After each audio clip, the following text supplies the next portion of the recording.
Olá, meu nome é Maria. Eu sou o Rodrigo. E eu me chamo Vinícius. Esse é o Expresso, sua dose de relações internacionais de forma leve e informativa, feito por estudantes da Universidade Federal de Santa Catarina, sob orientação do professor Daniel Castelã, com o apoio do Centro Socioeconômico. Então vá e pegue seu cafezinho para não esfriar, porque hoje temos uma entrevista especial com Ludmila Coupe, professora de Relações Internacionais e Ciência Econômica da FAI, Centro Universitário, e do Bacharelato de Negócios Internacionais pela PUC-PR. Ludmila também é mestre em Ciência Política pela Universidade Federal do Paraná, assim como possui bagagem como professora de Relações Internacionais e a própria Ciência Política pela Uninter. Hoje vamos falar sobre políticas públicas dentro das relações internacionais. E mais que isso, vamos entender como essas políticas se conectam com os blocos econômicos, com enfoque no Mercosul. Pois bem, antes de entrarmos de cabeça na temática desse episódio, vale lembrar o que estamos chamando de políticas públicas aqui. No contexto das RIs, elas são basicamente ações e estratégias que os governos elaboram para lidar com problemas coletivos, mas que hoje não ficam restritas às fronteiras dos países. Cada vez mais, essas políticas dialogam com acordos internacionais, padrões regionais e decisões tomadas em conjunto com outros estados. E é exatamente nesse ponto, Maria, que entram os blocos econômicos. Eles são agrupamentos de países que decidem integrar parte de suas economias para facilitar o comércio, reduzir barreiras e fortalecer a cooperação regional. Essa integração pode ocorrer em diferentes níveis, desde acordos comerciais até formas mais amplas de coordenação entre os estados. Basicamente, a ideia central é ampliar oportunidades econômicas e aumentar a capacidade de atuação conjunta no cenário internacional. Faz sentido, Vini. Mas por que falar de políticas públicas e blocos econômicos? Qual é a ligação entre os dois? Bom, quando um país participa de um bloco, ele passa a construir suas políticas internas em diálogo com as regras e compromissos assumidos regionalmente. Isso acontece porque certos temas, como imigração, meio ambiente, circulação de mercadorias e até padrões regulatórios, só funcionam bem quando há coordenação entre os membros. No caso do Mercosul, isso fica muito claro. Além do comércio, o bloco envolve decisões que influenciam políticas migratórias, ambientais e sociais dos países. Ou seja, o que é decidido no plano regional acaba orientando, complementando ou até ajustando o que cada governo faz internamente. Com isso em mente, podemos partir para o nosso foco, a dinâmica do Mercosul. Para entender o presente, precisamos voltar um pouco no tempo. Você já parou para pensar como e por que o Mercosul surgiu? É um bom ponto de partida, Maria. Para responder essa pergunta, é fundamental situar o período de criação do bloco. Formalizado em 1991 pelo Tratado de Assunção, o contexto era o final da Guerra Fria e uma onda de redemocratização na América do Sul. O objetivo inicial era claramente econômico e comercial, estabelecer uma zona livre de comércio e, posteriormente, um mercado comum, eliminando barreiras tarifárias e não tarifárias entre os membros fundadores, Brasil, Argentina, Paraguai e Uruguai.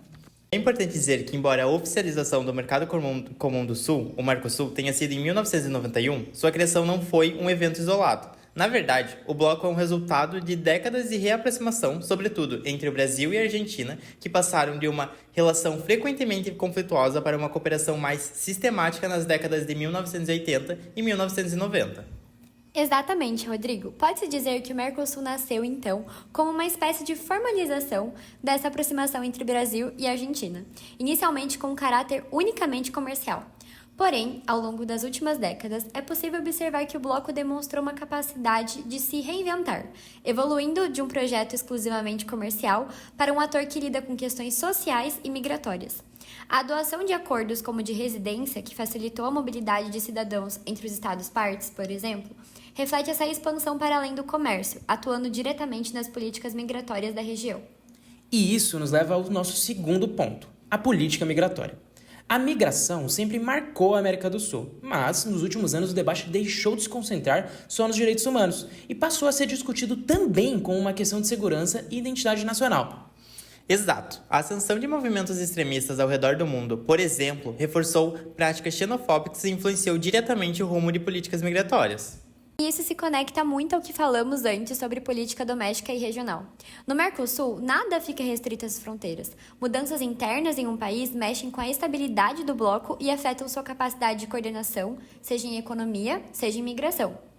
Em um ambiente cada vez mais polarizado, fica difícil manter esses compromissos consistentes em áreas essenciais, como a de sustentabilidade ambiental ou política econômica. Total, Vini. E isso não é exclusivamente no Brasil, é um fenômeno global. A polarização reduziu os espaços de consenso e isso afeta diretamente a formação de políticas públicas. E esse desafio nos leva à pauta ambiental, que hoje é sem dúvida um dos temas mais importantes dentro das relações internacionais. Para início de conversa, é importante entender as políticas ambientais. Não dizem respeito apenas à preservação da natureza. Hoje, discutir meio ambiente é falar de desenvolvimento, diplomacia, comércio e até segurança internacional. Assim, as políticas ambientais representam um conjunto de ações, normas e compromissos que orientam como os estados lidam com questões como desmatamento, emissão de carbono, transição energética, uso de recursos naturais e adaptação a mudanças climáticas. Bem, recapitulando um pouco de tudo que discutimos, migração, integração regional, polarização e meio ambiente, dá para perceber como esses temas se cruzam o tempo todo e moldam o futuro do Mercosul, né? Com certeza, Maria. E diante desse cenário tão complexo, a gente precisa ouvir quem pesquisa tudo isso de perto e consegue nos ajudar a enxergar além do óbvio. Por isso, para aprofundar essa conversa, nós convidamos a professora Ludmila Kulp, que tem uma trajetória incrível estudando esses temas e acompanhando de perto os desafios das políticas públicas nas relações internacionais.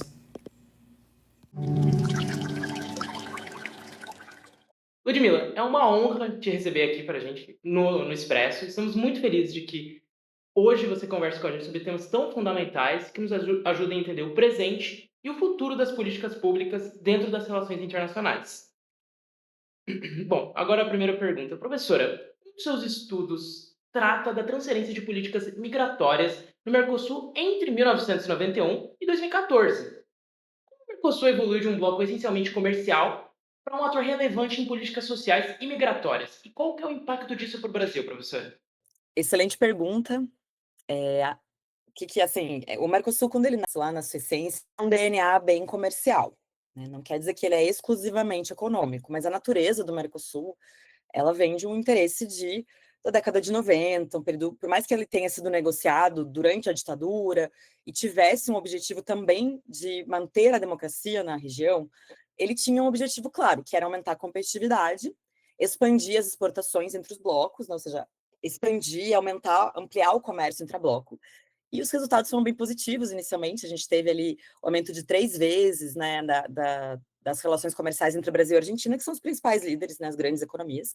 Então, ele nasceu com essa natureza. Portanto, a questão dos temas mais políticos, ele acaba acontecendo nos anos 2000.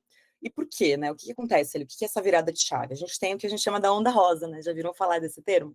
Que é a guinada à esquerda, quando governantes à esquerda, ou seja, com uma agenda mais progressista, assumem, e isso aproxima eles numa agenda de trazer para o bloco uma agenda sociopolítica, né? Ampliar a discussão para que ele não fique essencialmente discutindo questões técnicas de comércio, tarifa externa comum, competitividade, circulação de capitais, mas que ele tivesse também uma característica de produzir um cidadão, né, de portadores de direitos. E é nesse sentido que a gente tem essa mudança do paradigma mesmo para o bloco ter uma essência mais política, como é a União Europeia, né? Então, precisamos falar da União Europeia, mas então percebe-se então que nesse momento não dava para sustentar o bloco só através do comércio. Ele tinha que ter uma dimensão mais humana, mais social. E a gente tem uma historinha, né, que é a questão migratória. A Argentina aprova uma lei migratória super humanista, super avançada, entre as leis mais avançadas do mundo, tá? Em 2002 para 2003. Nesse momento, a Argentina entende a necessidade de promover mudanças das leis também dos países vizinhos, portanto, do Mercosul. Nesse caso, Paraguai, Uruguai e Brasil. O Brasil, diferente da Argentina, lá no início dos anos 2000, ainda tinha um paradigma bem retrógrado, bem securitário da imigração, como daquela perspectiva de securitização mesmo, né, do imigrante como um agente que vai trazer problemas, e não como um solucionador, né, como uma oportunidade. E aí a gente tem esse choque entre um paradigma lá que é dentro do Mercosul. A Argentina patrocina o acordo de residência, cujo objetivo era promover a circulação de pessoas, ou seja, avançar o bloco para aquela etapa lá de Mercosul, né, de mercado comum, nas etapas de integração. Infelizmente, nós não podemos dizer que o Mercosul é um mercado comum, porque a união aduaneira, que é a etapa anterior, ela é incompleta, existem exceções. Então, a tarifa externa comum não vale para todos os produtos, né? A Argentina demandou essas exceções. alegou que não tinha competitividade, da mesma forma que o Brasil. Portanto, a gente não negocia a mesma tarifa em alguns produtos, como Brasil e Argentina, né? Então, a Argentina tem umas exceções. E isso já, por si só, já é um problema, né? Uma fragilidade. Mas quando a Argentina patrocina isso, o Brasil se sente obrigado em duas frentes. A lei dele é muito atrasada, é uma lei da década de 80, ou seja, no período da ditadura ainda, a lei migratória, o Estatuto de Estrangeiro, ele é absolutamente combatido internamente pela sociedade civil como um paradigma que não confere ao imigrante direitos, né? Que olha para o imigrante como não como um portador sujeito de direitos, mas sim como uma ameaça à soberania nacional. Então era preciso mudar essa lógica e começa a haver uma discussão no Congresso Nacional em 2009, né? Então a gente é bem atrasado, né? 7 anos depois do acordo de residência, a gente tem o primeiro projeto de lei, tá? Que é uma coxa de retalhos. Mas só em 2017, ou seja, lá no governo Temer, que a gente tem a aprovação da nova lei, 15 anos depois do acordo de residência. Então, veja como o acordo de residência, que é isso que eu estudei na minha tese, o acordo de residência foi um impulsionador, assim, e eu entrevistei ONGs da Argentina, conversei com formuladores de política de lá e do Brasil, que participaram da formulação da lei, e eu entendi que houve sim uma conexão, houve sim uma necessidade de adaptação à norma do bloco, então o Brasil se obrigou a mudar essa nova lei, e também havia um interesse por parte da Argentina, tanto de ser líder, tá, quanto de promover uma política que fosse regional. E aí entra na ideia de harmonização, de tentar ter políticas semelhantes para tratamento dos imigrantes. A pergunta de vocês sobre o Brasil, então a gente teve 2 resultados ali, a partir do acordo de residência. Para o Brasil, primeiro, a gente mudou o nosso marco legislativo para um marco muito mais avançado e humanista. Isso não quer dizer que a gente trate o imigrante muito melhor, porque ainda tem uma ausência do Estado muito forte na acolhida, na integração dessa sociedade, dessa população, né, que é super vulnerabilizada em seus direitos. Isso abre espaço para a sociedade civil atender, né? Uma discussão de que quem cumpre um papel importante são as pastorais religiosas, as universidades, nós, né, como universidade, como pesquisadores, e também com as cátedras Sérgio Vieira de Mello, que fazem ali programas de consultoria jurídica, de integração, de procura, melhora do currículo, para que os imigrantes sejam de fato integrados. Então, esse seria o ponto 1, que o Brasil teve um benefício, né? Então, avançou a lei. E o segundo é que a gente teve uma espécie de liderança, porque a gente passa a protagonizar ali e liderar o debate sobre refugiados, que era um debate que o Brasil tinha muito caro, né? Governo Lula, nos 2000. Então, a gente começa a se tornar um grande líder internacional e passamos também a receber refugiados após o terremoto do Haiti, e depois Síria e outras nacionalidades. Então, o Brasil tem esse ganho ali através do Mercosul, que é, digamos, um resultado da política internacional positivo para nós. Certinho. Obrigado aí por essa linha do tempo que a senhora trouxe pra gente aqui. Muito obrigada. Bom, De considerando o nada. bloco e o papel do Brasil, como a coordenação macroeconômica entre Brasil e Argentina dentro do Mercosul contribuiu ou não para o desenvolvimento econômico da região? Eu diria que esse aqui é, digamos, o ponto mais frágil do Mercosul, a questão institucional. É o calcanhar de Aquiles, né? E vamos explicar em termos teóricos, né? Então, quando a gente fala de teoria de integração, a gente vai ter 2, no qual o direito da integração ele está acima da legislação nacional, né? Como é o caso do Mercosul. Ou seja, as instituições do Mercosul, de acordo lá com o Ernest Haas, que criou o conceito de integração regional, o que o Ernest Haas fala lá no The Uniting of Europe? Ele fala que existe uma transferência de poder da Alemanha, do Banco Central da Alemanha, para o Banco Central Europeu, né? É uma cessão de soberania. Eu cedo, sacrifico um pouco da minha liberdade em prol da moeda única do euro, tá? Isso em termos práticos. Isso acontece lá, isso gerou problemas lá também, né? Porque em algum momento a lógica da soberania se sobrepõe, então existe um discurso anti-integração, especialmente aí a partir do Brexit, né? Que a gente tem ali do Reino Unido. Mas a gente, no Brasil, no Mercosul, isso é totalmente distinto, né? Então, a gente tem uma lógica intergovernamental, né? Que tem muito mais a ver com outra teoria, que é a teoria da intergovernamentabilidade do Moravixes, que ele vai falar o seguinte: o processo não tem uma autonomia, não tem uma comissão, por mais que a gente tenha o Parlamento do Mercosul, ele é altamente dependente das decisões dos chefes de Estado. Portanto, o Andrés Malamud, que é um dos maiores teóricos da integração, ele fala que o Mercosul só avança nas cúpulas. dos chefes de Estado, ou seja, ele não tem esse dinamismo e essa independência para ter instituições fortes sem a proteção, digamos, e o impulso dos chefes de Estado, dos líderes. E isso fragiliza muito o bloco. Por quê? A pergunta de vocês sobre coordenação. E para ter a coordenação acaba sendo quase inexistente, uma vez que a gente tem momentos em que os estados vivem crises, os dois sócios majoritários, né, Brasil e Argentina. A gente tem crise na década de 90 na Argentina, no Brasil. E o que acontece? No momento de crise, a gente volta para dentro, né? E o nosso vizinho acaba se prejudicando. Quando o real se desvaloriza, o peso se valoriza, isso reduz as exportações deles para nós e vice-versa, né? Quando a moeda deles se valoriza, a nossa se desvaloriza, a nossa se valoriza, e isso prejudica as nossas exportações. Então a gente tem essa quase política de empobrecimento do vizinho, né? Eu sou economista, então explicando essa questão do câmbio. Então, isso enfraquece muito o processo, porque uma vez que os países sentem que o custo do bloco é maior do que o benefício, eles se afastam. Então, eu diria que a raiz intergovernamental do bloco, ela acaba impedindo essa harmonização de políticas. Então, por mais que a gente tenha ali políticas migratórias semelhantes, na prática, os mecanismos de compensação, os mecanismos de alinhamento, de coordenação, eles são ineficientes ou quase inexistentes, vamos dizer. A gente tem ali, por exemplo, uma coordenação, o Fórum de Convergência Estrutural do Mercosul, cujo objetivo é reduzir as assimetrias mesmo estruturais e promover projetos que, de alguma forma, tornem os países mais semelhantes, né? A União Europeia também investiu nesses fundos estruturais. Mas o que eu acho que nesse momento, essa questão institucional, ou seja, essa fragilidade, ela acaba prejudicando mesmo a coordenação de políticas. Isso limita muito do potencial que a integração regional poderia trazer para os 4 membros, né? Agora vamos falar de 5 membros, com a entrada da Bolívia, né, que foi ano passado, e a Venezuela, que foi afastada, enfim. Eu acho, e a gente pode até, esses tempos, eu tive uma conversa com o Andrés Malamud, em uma palestra, e ele disse que a pandemia foi um momento de inflexão em que o Mercosul podia se aquecer, se reformular, né? O Mercosul viveu uma crise, que a gente achou que era a morte dele. Ele entrou na UTI, vamos dizer assim, fazendo uma na UTI, hoje em dia ele está ali respirando por aparelhos. Então ele não desapareceu, mas ele não é uma prioridade na agenda da política externa argentina e também não é do Lula hoje, né?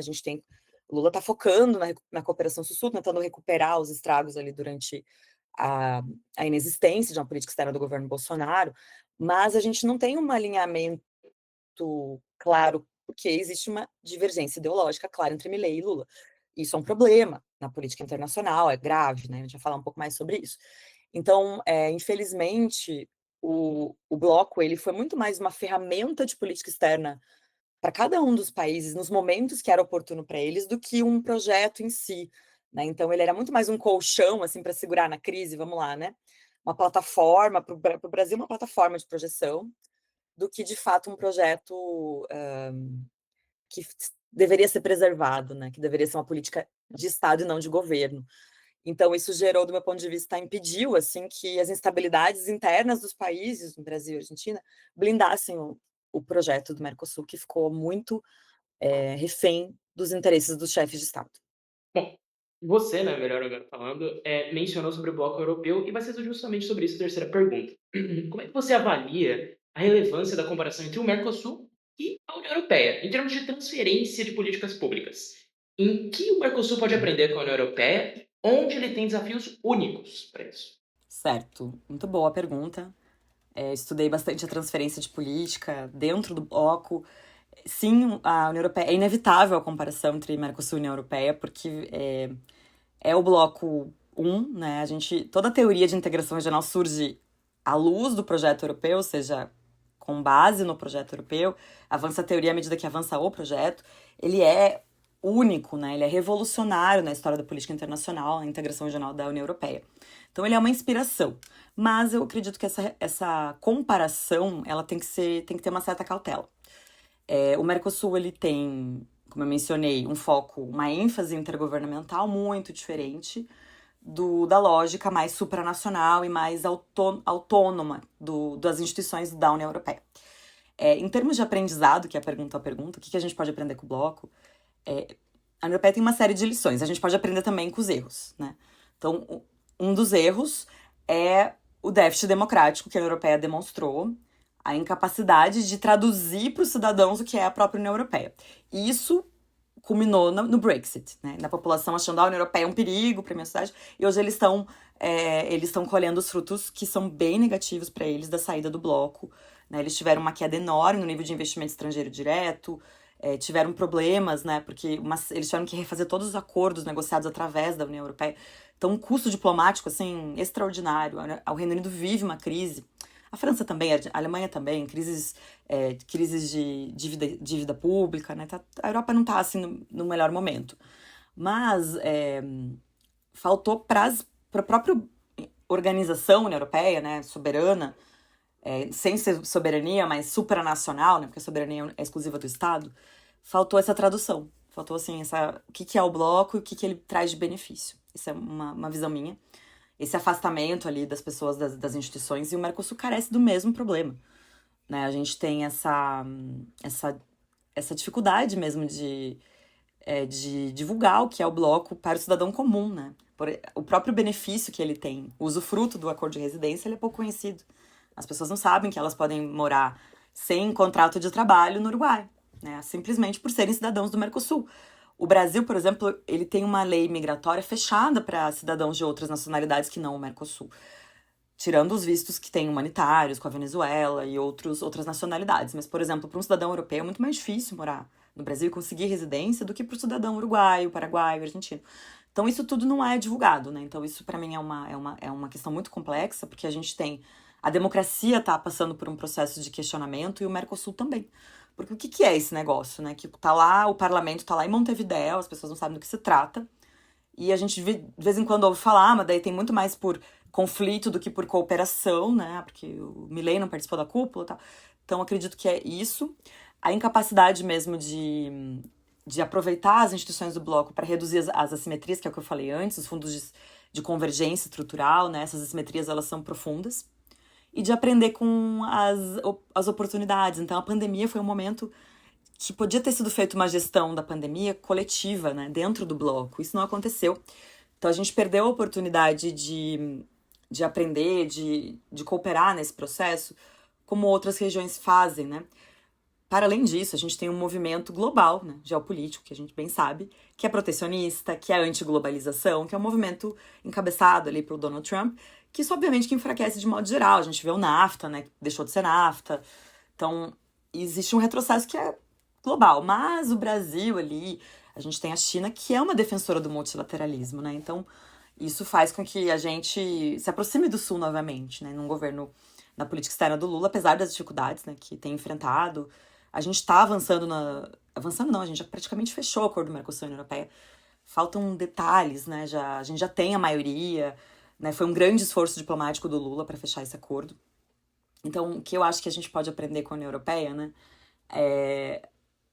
Com os erros, como eu mencionei, e entender que a gente não pode fazer o copia e cola, né? A transferência, ela gera problemas.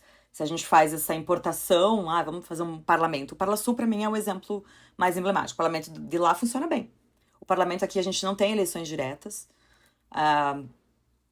Ele basicamente é ineficaz, ele não tem qualquer funcionalidade, né, assim, prática, né? Ele é muito mais consultivo, então a gente não tem essas soluções que respeitem a soberania, que não gerem uma ameaça ali para os chefes de Estado, né? Então eu acho que institucionalizar a integração seria importante, como eu falei muito sobre essa questão da ideologia. Então a gente tem um problema grave aqui, que essa ideologia está acima do projeto, né? Então vem o chefe de Estado e, eu não quero saber dos meus vizinhos. E na política internacional a gente tem que ter pragmatismo. Não que a gente tem que se passar pano para violações de direitos humanos, etc. Mas a gente não pode virar as costas para parceiros importantes, como, por exemplo, Bolsonaro fez com a China. E os ataques seriados que ele fez à China. Ou o alinhamento quase exclusivo aos Estados Unidos, né? Então a gente precisa... Talvez o que falta para o Mercosul ali é transformar esses projetos de política de governo em política de Estado. Isso para os 5 membros, né? E aí talvez a gente pode recuperar a lógica lá bolivariana, de países com história semelhante, né? História colonial, problemas de racismo estrutural. E aí talvez o Mercosul ele avance para a prática, digamos, e saia ali do plano das ideias, né? Porque infelizmente, eu sou uma grande defensora do Mercosul, mas infelizmente quando ele continua ali refém dos interesses nacionais, E no interesse nacional, governamental, porque o interesse do Estado deveria estar sempre intacto, que é o Mercosul, que é a cooperação com os nossos vizinhos do Cone Sul. Então, se a gente apostasse mais nisso, a gente provavelmente teria ganhos mais visíveis. Professora, partindo do estudo que abordou práticas xenófobas nos governos da Argentina e no Brasil, quais sinais você identifica de que as políticas migratórias latino-americanas estão sendo redesenhadas por discursos de segurança e identidade? É um ponto bem crítico, né? Porque xenofobia, racismo, são duas coisas que não dá pra gente separar, né? São coisas são recortes, mas que falam da mesma coisa. Historicamente, o Brasil é um país de migrações, a gente recebe, veja aqui, né? Nós todos aqui temos diferentes ascendências, mas o Brasil é um país de destino e se torna muito, muito importante nos anos 2000 como rota, como destino de migrações, mas a gente oscila entre uma acolhida humanitária e uma securitização. Então, pensando ali no tema ali da Escola de Copenhague, vocês devem conhecer, a Escola Construtivista, que fala que a segurança é um conceito ampliado, né? Então, a ideia de securitizar o tema das migrações, que ele deixa de ser politizado para ficar na ordem da discussão política e passa a ser entendido como um tema de segurança. E esse exemplo, os exemplos que você mencionava, que sinais, que evidências que a gente está tendo? A gente tem, por exemplo, as militarizações de fronteira, né, tanto no norte do Chile quanto na fronteira dos Estados Unidos e do México, que isso já faz muito tempo. Isso gera uma lógica, por exemplo, de centros de prisão, né? E de deportação, um investimento cada vez mais alto em deportação. Exigência de vistos que antes não eram necessários. A gente, por exemplo, hoje em dia tem visto para Colômbia, vistos que a gente não tinha. Então a gente está percebendo que a lógica da livre circulação está cada vez mais distante. A gente tem visto esses movimentos de anti-imigração, e o discurso político culpa o migrante, né? Por isso que a gente fala da xenofobia. E isso é um discurso... É o que elegeu Donald Trump, né? E o que viabilizou o Brexit, né? A lógica da votação ali pela saída do bloco, foi o discurso anti-imigração, essa ascensão dessa extrema-direita, etc., que culpa os imigrantes por roubar emprego, por trazer criminalidade, então culpa de maneira ignorante. Então, perdendo de vista todas as oportunidades, né? Então, o Brasil... ele quer ser líder, protagonizar, ele tem uma lei humanista, mas na prática ele também está adquirindo mais práticas xenofóbicas. A gente tem outras evidências que tá crescendo os casos de xenofobia no Brasil, casos de denúncia de xenofobia na internet. A gente tem tido uma entrada significativa de venezuelanos há cerca de 3 anos, e também agora de cubanos. Curitiba é uma cidade que recebe muito cubano e venezuelano, acredito que Florianópolis também. E a gente tem tido cada vez mais denúncias de xenofobia. Por um lado, significa que a cidade está entendendo que isso é um crime, mas por outro lado, a gente está vendo que o fenômeno existe. Portanto, que é preciso debatê-lo, né, dentro da sociedade, porque até então, até 2002, a população imigrante no Brasil era muito inexpressiva. Né? A gente tinha ali 3% da população, está crescendo, a gente já está na ordem dos 6%, 7%. Então, quanto mais cresce, mais é necessário refletir sobre isso, né? Então, acredito que esses discursos precisam ser repensados para que a gente não retome o paradigma da segurança, para que a gente mantenha essa conquista tão bonita, que é uma lei migratória tão avançada, que é o paradigma humanista das migrações, né? Então, eu acho, sim, que a política pública está sendo remodelada, redesenhada para uma política de expulsão, criminalização, mas a gente tem ferramentas de proteção.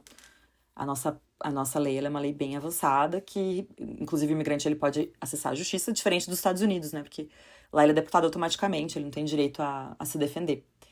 Então, é preciso que a política migratória brasileira fique muito mais atenta à xenofobia, por exemplo, e crie mecanismos até de educação e conscientização da importância da migração, da história da migração para a constituição de quem é o brasileiro. Né, da migração, da questão racial, da questão da migração afrodescendente e todas as interseções que a gente tem ali, tá? Então, acho que é um pouco isso, assim, a xenofobia é uma coisa que me preocupa muito.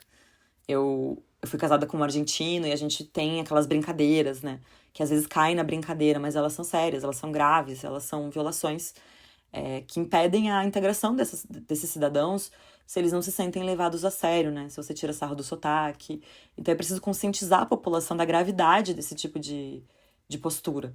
E para isso talvez a gente tenha que debater mais, né? Tem que mostrar mais o papel do imigrante e não apenas do imigrante europeu, branco, católico, que veio lá no começo do século, ou no final do século XIX, no século XX, mas esse imigrante haitiano, muitos deles são altamente qualificados, mas não têm diploma, né, ou não conseguem validar o diploma aqui, então acabam trabalhando em subemprego, né, o setor de frigorífico de carnes do Brasil que mais emprega imigrantes haitianos, muitos deles são engenheiros, cientistas, médicos, então é um drama. A questão da imigração é um drama que a gente precisa melhorar, né? Reduzir a burocracia e proteger esse cidadão, que é o cidadão mais vulnerável. Dizem, em estudos de vulnerabilidade social, o indivíduo que mais é vulnerável à violação de direitos humanos é o imigrante trans. Né? O indivíduo trans que já por si só já sofre muita violação, xenofobia. Aí a gente tem a questão migratória, porque além disso ele também é imigrante. Né? Então é um plus ali na vulnerabilidade. Até porque, como você comentou no início, o Brasil, a história dele é construída por imigrações.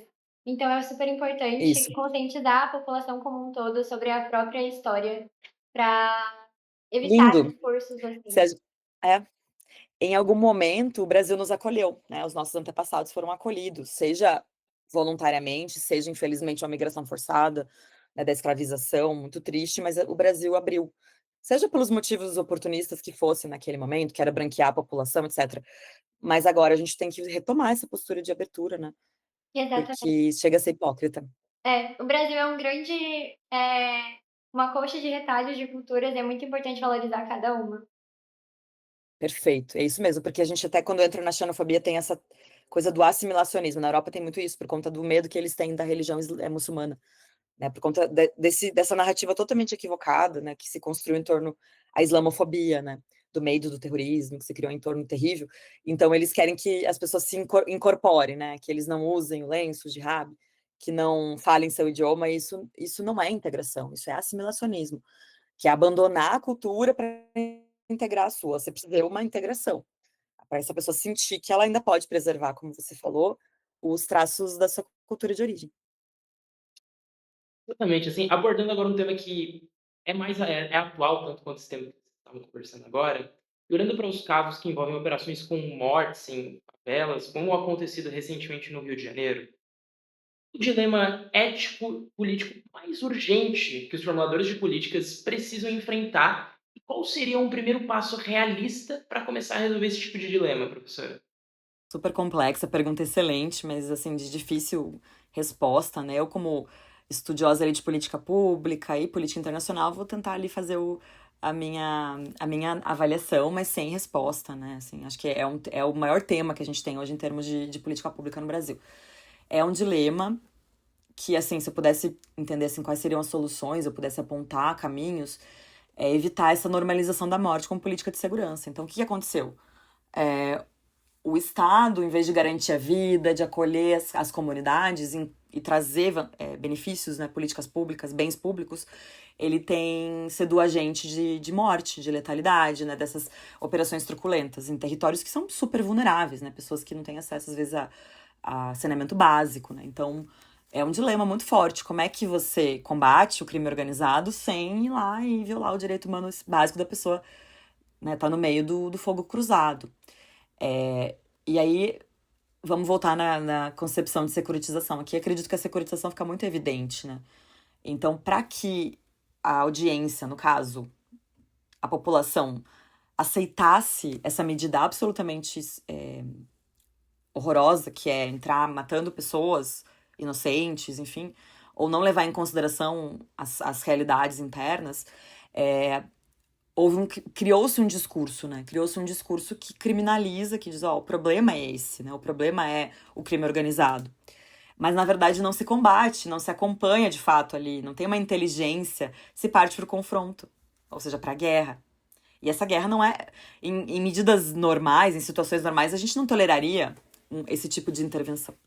E a gente está tolerando, apesar, né, da gente estar chamando a atenção da opinião pública, etc., por conta desse convencimento, através de uma narrativa, de que a única solução é matar, entrar atirando na favela. E, portanto, assim, do meu ponto de vista, a gente tem que desmilitarizar a polícia, isso acho que é uma discussão que não cabe muito, não é muito da minha da minha pesquisa, mas e também dessecuritizar o tema, porque enquanto o tema está só na ordem da segurança, ele é tratado como um tema de guerra, de violência. Agora, quando ele está na ordem política, aí a gente vai ter medidas política social, implementar políticas sociais efetivas nas comunidades, para que o Estado esteja presente, não como um agente de causa e de matança, né? E para que a presença de um agente de organização não seja o próprio traficante, né? Que vai lá e vai fornecer a cesta básica ou vai garantir a segurança dessa população. Então, para mim, parece que esse discurso, as ações que são feitas, elas enxugam gelo, né? E pior, com muito sangue, né? Com muitas vítimas. Então, é preciso dessecuritizar o tema, voltar e fazer, talvez, ali um acompanhamento mais eficaz, usar a inteligência pública para entender, como rastrear, né, como que o crime organizado e as milícias tomaram conta do Rio de Janeiro. E a partir disso, talvez dessa lógica, você consegue reduzir a autoridade deles nas comunidades, né? Agora, com essa matança, eu pelo menos discordo do caminho que tomou. Muito obrigada pela resposta. Agora a gente vai falar um pouquinho sobre polarização política. Então a pergunta é: a polarização política tem se tornado um obstáculo para a formação de políticas públicas sólidas.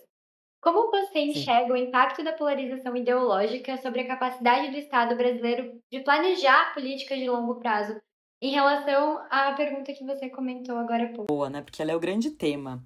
A gente acha que, né, vocês que são bem jovens, assim, que agora é o único momento que a gente vê a polarização no Brasil. Mentira, né? Na década de 60, existia tanta polarização, né? De um lado ali, aquelas marchas pela família, né? Os conservadores, de outro lado, os ditos comunistas, né? Que eram mais aliados, vinculados à União Soviética durante ali a Guerra Fria. E olha qual foi o efeito disso, o golpe militar. Então a polarização política ela é perigosa, né? Quando a gente tem dois extremos que não conversam, que não dialogam, que não promovem, de fato, o avanço. Então tem até um livro que eu gosto muito que chama Anatomia da Crise, do golpe, né? Do golpe de 64, que fala justamente assim, não era só a gente pensar, a ditadura militar aconteceu porque o Jango tinha ações comunistas, ou porque, basicamente, pela paralisia decisória do Congresso. Porque a gente não tinha o centrão, hoje a gente tem o centrão, né? Porque a gente tinha de um lado esquerda, outro direita, e nada se decidia. Que é o que aconteceu agora há pouco nos Estados Unidos, o tal do lockdown. Eles não conseguem tomar decisões, não tem consenso. Sem consenso, nada acontece em termos de política pública. Isso é perigoso para a democracia. Isso é um inimigo da democracia. Esse é meu primeiro ponto, assim. E ele é um grande veneno para o planejamento. Ou seja, políticas, por exemplo, educacionais, as que a gente está falando, migração, combate ao crime organizado, política de segurança pública, são políticas de longuíssimo prazo, né? E não de curto prazo. E elas demoram, às vezes, 10, 20 anos para dar frutos, para, né, florescer. Então, a gente precisa ter uma mudança mesmo nessa gestão, em que os governos não fiquem desconstruindo tudo que foi feito no ano anterior. A gente precisa de uma certa continuidade, porque isso gera ali rupturas. Essas rupturas, elas... Então, você tem lá um Bolsa Família, né?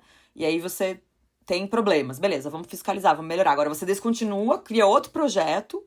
O Mercosul, eu não quero mais saber do Mercosul, agora vem o Parlasul, quer dizer, você investe esforços diplomáticos ali, o outro projeto que já existe fica abandonado. Então isso impede a construção mesmo e paralisa a burocracia, né? Então as decisões técnicas reais, assim, como eu falei agora, de inteligência, de rastreamento da criminalidade no Rio de Janeiro, por exemplo, ele fica totalmente imóvel, né? O Estado perde essa capacidade. E o impacto é que tudo é curto prazo, né? Nada é longo prazo. Então isso é muito ruim, esse imediatismo, né? Diferente, por exemplo, se a gente for falar da China ou da Coreia do Sul, que foram aí se tornaram grandes potências, não porque tem uma sociedade mais educada que a nossa, necessariamente, porque fizeram planejamento, planificação, metas de curto, médio e longo prazo, né? Então a gente não tem isso, porque não tem um consenso mínimo sobre o que de fato tem que ser feito no Brasil. Reforma política, reforma tributária, não. Tem que taxar grandes fortunas? Não pode. Tem que regular as redes? Não. Então, a gente não tem consenso mínimo. Então, é preciso... Isso é uma construção, isso tem algum propósito, né? A gente se polarizar. Né? Então, ir para um lado ou para outro. E a gente o que eu acho mais grave também, que a intelectualidade cai um pouco nisso, né? da gente tomar um partido e não questionar aquela ideologia. Parece que a gente, né, assume ali que o partido, o próprio governo atual, então ele é mais de esquerda, ele atende. Não, ele tem problemas. Né? Então a gente precisa entender ali que é preciso, a oposição tá sempre atuante, né, pressionando, porque não resolve, a ideologia por si só não resolve os problemas de planejamento. Então é preciso se inspirar, no meu ponto de vista, em mais consenso. A gente tem algumas coisas importantes a refazer no Brasil, como a reforma tributária. Então, a gente tem a carga tributária do Brasil, não é que ela é excessiva, ela é altamente regressiva. Então, ela pune pessoas de baixa renda e onera muito mais essa população de classe baixa do que a população de classe mais alta. Isso é um dado. Isso não é um dado que o Brasil... porque aqui tem mais bilionário. Não. Isso é um dado, então a gente tem um dos sistemas mais regressivos do mundo. Precisamos mudar isso. Isso fere os interesses provavelmente de algumas camadas sociais, fere. Como é que a gente consegue avançar esse discurso e não ficar refém apenas dos interesses de alguns grupos? Então é muito complicado. A própria ONU, né? A gente fala de reforma da ONU há muitos anos, né? Por que a gente não consegue reformar a ONU? Não consegue aumentar o Conselho de Segurança, reduzir, tirar o poder de veto? Porque as grandes potências, elas querem manter o seu grupo ali de proteção de interesse. A mesma coisa acontece nos países aí que tem uma elite, sejam elas de capital ou intelectuais, que impedem essas grandes mudanças. Então, acho que a polarização ela é um tema grave, que parece que, então agora é melhor, que a gente ficou sabendo que as pessoas pensam. Não, elas são massa de manobra. A maior parte das pessoas não pensa aquilo que acha que está defendendo, né? E inviabiliza ali a construção de política pública. Porque aí parece que é um tema de esquerda, né? Falar de imigrante não é tema de esquerda, é direitos humanos, né? É como você falou, a gente em algum momento recebeu, então a gente tem que receber. Não é um tema de esquerda. Né? Então a gente tem que desideologizar os temas e transformar eles em interesse nacional. Proteção, política externa eficaz, proativa, né? Então acho que essa é a minha visão ali. Mas é uma pergunta bem difícil.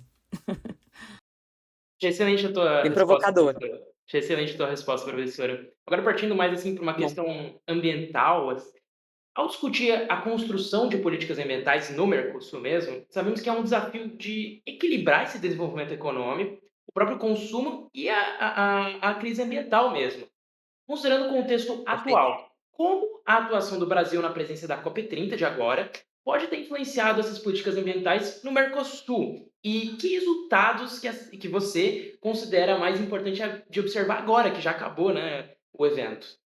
Esse é o tema quente do momento, inclusive é um tema para o Brasil decisivo, né? Porque a gente já tem posição de liderança na transição energética.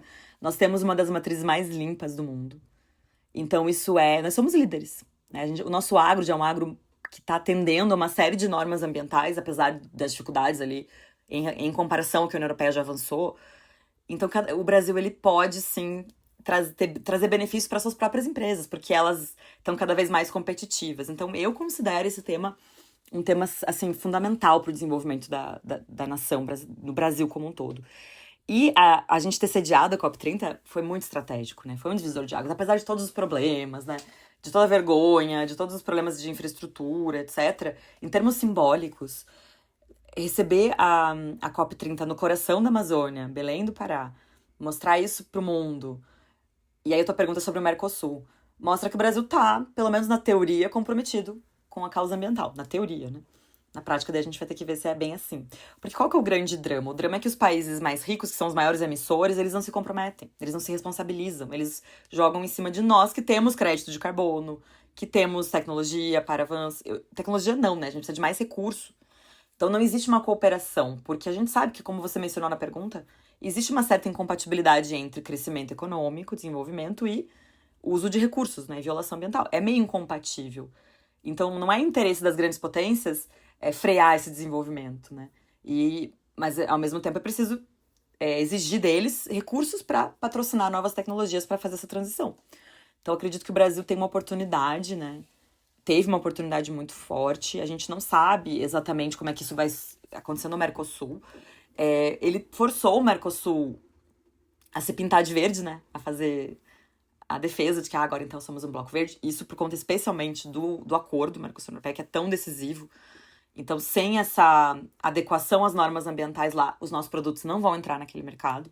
E ele é muito importante para o agro brasileiro, ele é muito importante pro agro argentino, enfim. Apesar do Milei não dizer que não quer fazer parte, né? Então, veja, o bloco não pode mais negociar acordo sem levar em conta as questões de desmatamento. Então, por que isso é bom? Porque isso faz com que a gente possa também obrigar os nossos vizinhos a cumprirem essas metas. E se fiscalizar mutuamente, né?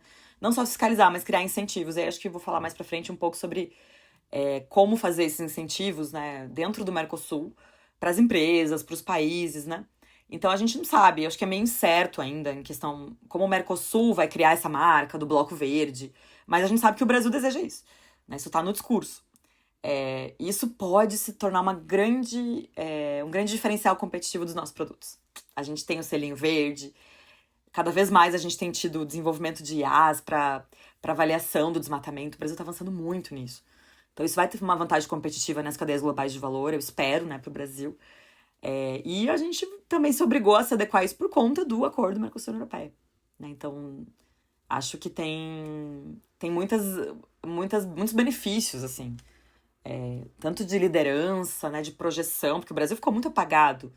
Então, para a gente retomar o prestígio, essa questão ambiental é uma questão que está na agenda ali de todos, né? A China veio e falou, Brasil bacana, vamos lá. Hipocrisia pura, né? Porque a China também não se compromete. Os Estados Unidos também não vêm, né? Então isso remete lá ao protocolo de Kyoto, né? As grandes potências não querem, porque não é interesse deles. Agora, para nós é.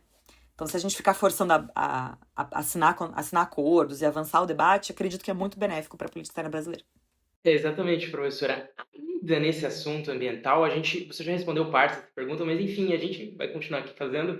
Quais as Vamos lá. iniciativas regionais, como por exemplo a Organização do Tratado da Cooperação Amazônica, entre outras mesmo, você destacaria como um modelo de sucesso que o Bloco poderia adaptar para avançar nessa agenda de sustentabilidade e além dessa declaração de boas intenções, sabe? De mais discurso do Isso. que atuações práticas? Então, é preciso acompanhar as empresas, né? É preciso que as empresas entendam que, por mais caro que seja se adequar às normas ambientais, elas vão ter benefícios de competitividade. E isso tem que ficar claro, né? Então, é preciso estudos, pesquisas científicas. E o Mercosul existe ali uma possibilidade, por exemplo, você falou do Tratado de Cooperação Amazônica, que é um exemplo bem legal de cooperação científica entre os países aqui da América do Sul, de mapeamento, né, de monitoramento, para justamente impedir ali o avanço do desmatamento. Então o Mercosul pode adaptar isso, né? Esse modelo a gente pode chamar isso de diplomacia científica, né? Não, tem a corporativa, que é entre empresas, e tem as inteligências ali. A gente tem um outro acordo também, que chama Acordo de Escazú, não sei se vocês já ouviram falar, que é sobre justiça ambiental na América Latina, em troca de informação. Então, se o Mercosul traz isso como norma obrigatória, todo esse acordo de Escazú e as normas ali, e todo o monitoramento da organização da OTCA, né, da Cooperação Amazônica, o tratado, se ele internalizasse isso, ele poderia ir além das boas intenções, como você falou, né, do precisamos, que desejamos, e tornar isso projetos transfronteiriços, com financiamento do bloco, etc., que vão integrar ali, como por exemplo, Itaipu, mas que integrem as fronteiras, especialmente os parques nacionais, que são um pouco fiscalizados, né, em termos de desmatamento, e criando esses corredores ecológicos. Isso seria muito, muito importante para nós, porque a gente seria um exemplo de sustentabilidade, proteção ambiental, e aí a cooperação teria o seu sentido, né? Ela sai do papel, vira uma gestão ali de um território que é compartilhado. A Amazônia é compartilhada, né? Não, e entre outros parques nacionais. Isso torna, digamos, como eu falei, o bloco mais instrumentalizado em ações práticas, em ações concretas, para não ficar no discurso, como a gente falou, que infelizmente mata o Mercosul, né? Porque o discurso beleza, parece bonito. Então a questão ambiental é uma questão muito desafiadora, apesar da gente estar falando tanto disso. Ela fere, ela é cara, né? É difícil para o pequeno agricultor, por exemplo, se adequar às normas ambientais. Isso mata alguns deles, acaba com alguns não conseguem competir. Ou seja, isso pode dar mais poder para os grandes blocos, né? A gente pode pensar no agro, por exemplo, né? Uma Bunge da vida, né? Que é a maior produtora de sementes do mundo, né? Ela é dos Estados Unidos. Ela tem tecnologias super avançadas para questão ambiental, para fiscalização. Difícil, né? Para um pequeno agricultor de uma cooperativa aqui do interior de Castro, né? Competir com isso. Então é complexo. Porque mais os selos ambientais, se eles forem brasileiros, o Made in Brasil fica melhor. Assim como o Made in China, a gente tinha muita dúvida dos produtos chineses, né, da qualidade. A gente não tem mais. né? A gente foi dominado e a gente confia nos produtos. O Made in Brasil ainda está caminhando. Agora, se o Made in Brasil traz esse selo ambiental, considero que isso é uma grande vantagem ali pro empresário, né? Para a economia do Brasil como um todo. Essa foi a última pergunta. Eu queria agradecer pela sua presença aqui hoje, pelo seu tempo. Foi maravilhoso receber você aqui, é uma honra. E estamos... Para mim também. Foi ótimo. Só um último adendo aqui. Bom, eu cheguei perto, eu falei da Argentina no começo aqui da entrevista. Você tem alguma história com o vizinho latino, pelo menos, né? Nossa. Tenho bastante. Tenho bastante história. Eu achei as perguntas super legais. As perguntas de vocês tocaram em pontos assim, nevrálgicos da política internacional. Super desafiador. Vocês viram que eu até tentei falar, olha, né, aqui tem que ter uma certa cautela, né? Não dá pra ter uma resposta, é isso, né? Então é tudo previsão, né? E a gente às vezes falha nisso, né? Eu tento me embasar em evidências, em teorias, em conceitos acadêmicos, científicos. Mas, eventualmente, a gente cai nos achismos, né? Então, a gente tem que tomar muito cuidado com isso, né? Checar a informação. Então, a gente, na política internacional, a gente tem que ter uma preocupação ali de priorizar a agenda os interesses nacionais, né? Me parece que o Mercosul, por exemplo, é um interesse nacional que deveria estar preservado o tempo inteiro. A questão ambiental é outra, a questão migratória é outra, porque é direitos humanos, não é um luxo, né? Não é um tipo de setor que não precisa de atenção. Então, eu fico muito feliz com essa iniciativa, né, de alunos. Vocês estão de parabéns pela condução, foi muito bacana. Desejo sucesso para o podcast de vocês, né? Tenho certeza que vocês vão prosperar muito, então que ele cresça cada vez mais. E considero a UFSC uma universidade maravilhosa, né? Universidade de Relações Internacionais ali, junto com a economia, então é um programa maravilhoso, né? Eu gosto muito. Então, fiquei muito feliz mesmo com o convite de vocês. Muito obrigada. Muito obrigado, viu, professora? Obrigada. Tchau, pessoal. Até a próxima. Obrigada a todos. Tchau, tchau. Você conseguiu parar um momento para ver tudo o que rolou de mais importante na política internacional atualmente? Se não conseguiu, vem aí o nosso quadro de curiosidades e notícias internacionais dos últimos tempos. Pois então, Rodrigo, a Guiné-Bissau, país africano lusófono, apareceu nas manchetes desta última semana de novembro de forma tensa. O irmão linguístico sofreu um outro golpe de Estado em pouco tempo, depondo o presidente Umaro Sissoko. Mas talvez você possa pensar que isso não é mais novidade, acordar com a notícia de que um governo na África subsaariana foi deposto, visto a série de levantes ocorridos nos últimos anos. Esse tipo de pensamento até que faz sentido, Vinícius, mas nesse caso foi diferente, pelo fato de que esse é o terceiro golpe que acontece no país neste século ainda, além das dezenas de tentativas de atentado ao Estado e derrubada do poder desde a independência em 1974. De agora em diante, uma junta militar governa o país. Ao mesmo tempo, e não muito longe, ocorreu o sequestro de mais de 300 estudantes e 12 professores por grupos armados no centro-norte nigeriano. O evento trágico não é uma ponta solta, mas aparentemente tem virado regra pela região. Os alunos e professores eram membros de uma escola particular católica e esse fato gerou reclamação na Casa Branca e do presidente estadunidense Donald Trump, que definiu a série de sequestros na Nigéria como um, entre aspas, massacre em massa de cristãos por insurgentes islâmicos. Trump também ameaçou uma ação militar, alegando que o gigante africano não garante a liberdade religiosa no país. Resta esperar para ter mais conclusões e torcer pelo resgate dos reféns. No calendário histórico do dia de hoje, a data escolhida foi 18 de dezembro. Dia não só importante na história, como para a nossa querida Universidade Federal de Santa Catarina, que completa 65 anos neste fim de 2025. Parabéns, UFSC! Meus parabéns, UFSC, a 7ª melhor universidade do Brasil. Mas não é só a melhor faculdade de Santa Catarina que está de parabéns. Dos personagens históricos que nasceram nesse dia, podemos mencionar o astro de Hollywood, Brad Pitt, e a cantora estadunidense Billie Eilish. Assim como, bem diferente desses outros dois, o ex-secretário-geral da União Soviética, Joseph Stalin. Assim como os que partiram dessa para uma melhor, podemos lembrar da clássica atriz Diana Lynn e o segundo maior naturalista da era vitoriana, Richard Owen, e o cofundador do tradicional estúdio de animações infantis Hanna-Barbera. E nesse caso estamos falando do Barbera somente. Desde a política dos blocos econômicos aos affairs do mundo pop, a sua última dose de Expresso do ano de 2025 chegou ao seu fim. Queremos encerrar com um agradecimento à professora Ludmila Kulpe pela entrevista fenomenal e por sua disposição de vir falar com a gente daqui do Expresso. Mas também não podemos esquecer de agradecer a você por acompanhar o Expresso durante o ano de 2025. Desejamos um ótimo fim de ano e nos vemos para mais notícias internacionais em 2026. Se você curtiu o episódio, não esqueça de compartilhar com seus amigos e nos seguir nas redes sociais. Com isso, você vai conseguir ficar por dentro de tudo que acontece no âmbito internacional. Assim, saber o que acontece nas próximas doses do Expresso. As opiniões dos convidados não refletem de forma alguma a posição do Expresso. O podcast é feito com intuito informativo e sem cunho político.